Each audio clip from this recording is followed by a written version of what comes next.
Calisthenics is a waste of time for building muscle.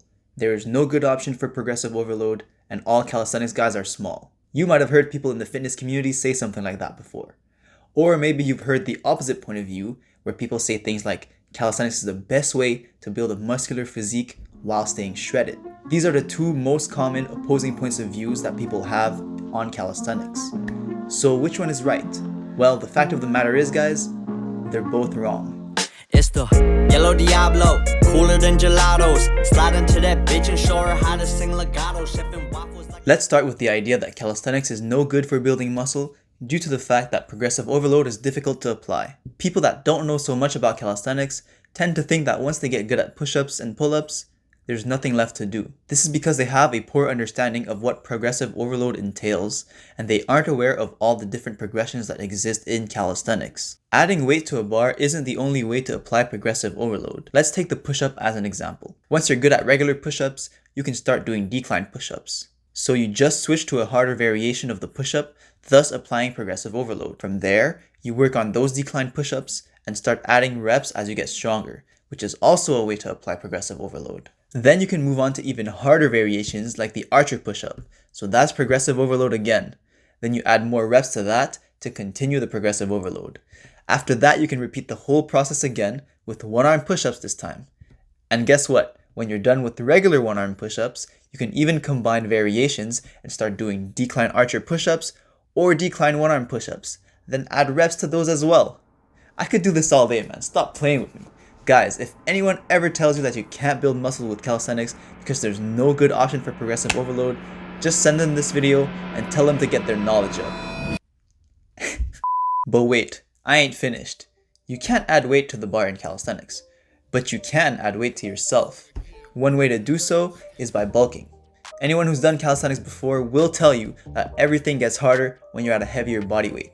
So if you bulk up, your push-up reps will drop, thus giving you room for progressive overload. However, you can also artificially increase your body weight by doing weighted calisthenics. Just simply fill a backpack with books or anything heavy, put it on your back, and watch the gains come in.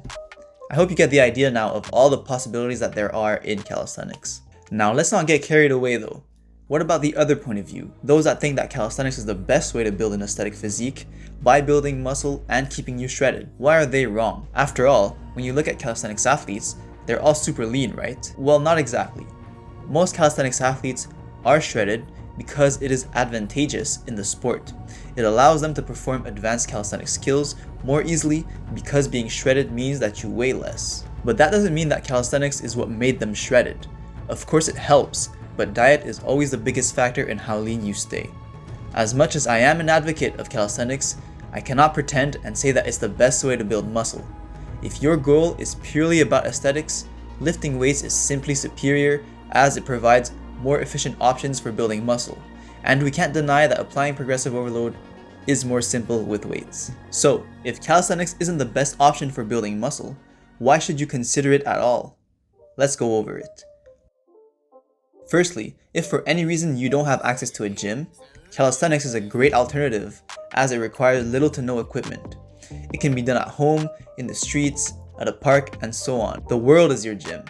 And as I've explained before in the first part of this video, even though it's not the best way to build muscle, it's still a great option. Secondly, if you have goals outside of just building muscle, such as learning cool skills, becoming more athletic, more strong, more explosive, and more mobile, then calisthenics is the way to go. Calisthenics has such a broad range of compound exercise options that it allows you to work on multiple fitness goals at once. Thirdly, it is possible to combine calisthenics with other training styles such as bodybuilding or powerlifting, and that then allows you to cover a very broad range of goals.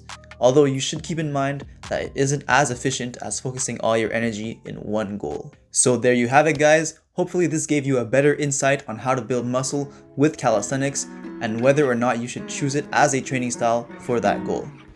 Do consider subscribing if you got some value out of this, and thanks for watching. Peace. I got someone drinking me, wonder if you missing me. These days I can't fucking sleep, it's bad, I'm out here living dreams.